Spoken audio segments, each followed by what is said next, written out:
সাম্প্রতিক সময়ে বেড়েছে নারী নির্যাতনের ঘটনা। মানবাধিকার সংস্থা আইন ও সালিশ কেন্দ্র আশোকের তথ্য অনুযায়ী চলতি বছরের জানুয়ারি থেকে জুলাই পর্যন্ত ৭ মাসে দেশে ৩৬৩টি পারিবারিক সহিংসতার ঘটনা ঘটেছে। এসব ঘটনায় মৃত্যু হয়েছে ৩২২ জন নারী ও শিশুর। এর মধ্যে ২০৮ জন হত্যার শিকার হয়েছেন আর আত্মহত্যা করেছেন ১১৪ জন।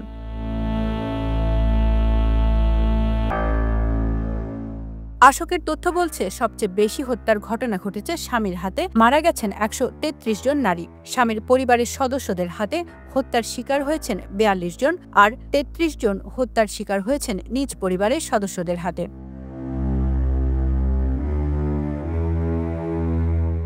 এলএমই সার্টিফাইড বিশ্বসেরা কপারে তৈরি ওয়ালটন কেবলস, যা আপনার স্থাপনাকে রাখবে সব সময় নিরাপদ। অন্যদিকে মহিলা ও শিশু বিষয়ক মন্ত্রণালয়ের জাতীয় নারী সুরক্ষা হেল্পলাইন ১০৯ এর তথ্য অনুযায়ী চলতি বছরের জানুয়ারি থেকে জুলাই পর্যন্ত ৭ মাসে শারীরিক মানসিক নির্যাতনের শিকার নারীর জন্য সহায়তা চেয়ে কল এসেছে ৪৮,৭৪৫টি।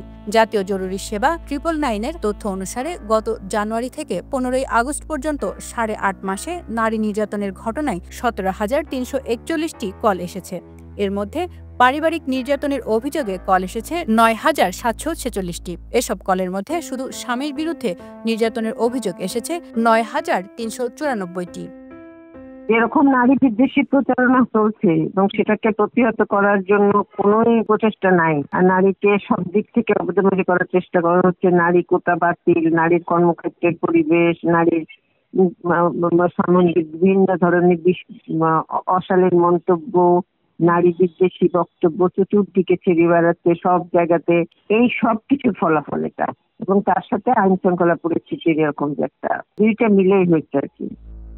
বিশেষজ্ঞরা বলছেন, বাংলাদেশের পিতৃতান্ত্রিক সংস্কৃতি নির্যাতনের ক্ষেত্র তৈরি করে। যে নারীর পড়াশোনা কম, পরিবারের আর্থিক অবস্থা দুর্বল, তারা বেশি নির্যাতনের শিকার হন। বিবাহ বিচ্ছেদ নিয়েও সমাজে এক ধরনের কুসংস্কার আছে। ফলে মেয়েদের পরিবার চায় যেভাবেই হোক মেয়ে যেন সংসার টিকিয়ে রাখেন। এ মনোভাব থেকে নির্যাতনের ঘটনা বাড়ছে। পাশাপাশি আইন শৃঙ্খলা পরিস্থিতির দুর্বল অবস্থার কারণেও নির্যাতনের ঘটনা বেড়ে চলেছে। মনে করে যে তার মান সম্মান বা এখনকার সময়টা সে পার করে দিক, এর চেয়ে ভালো বিচার যে পাবে তার কোনো সম্ভাবনা দেখে না।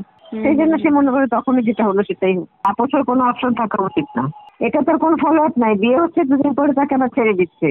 আর এই মেয়েটা একবার রেপ হয়েছিল, অন্তর সাথে বিয়ে হয়েছিল, তার জীবনটাই শেষ হয়ে গেল। এই অপরাধগুলোকে গুরুতর অপরাধ হিসেবে বিবেচনা করে যিনি অপরাধী তাকে সংশোধন করবো, যিনি অপরাধের শিকার তাকে পুনর্বাসিত করবো।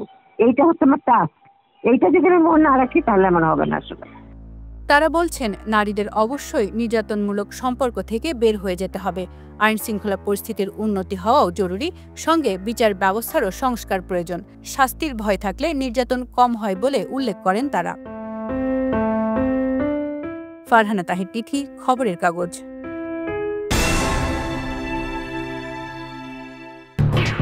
খবরের কাগজ, নিখাদ, নির্ভীক, নিরপেক্ষ।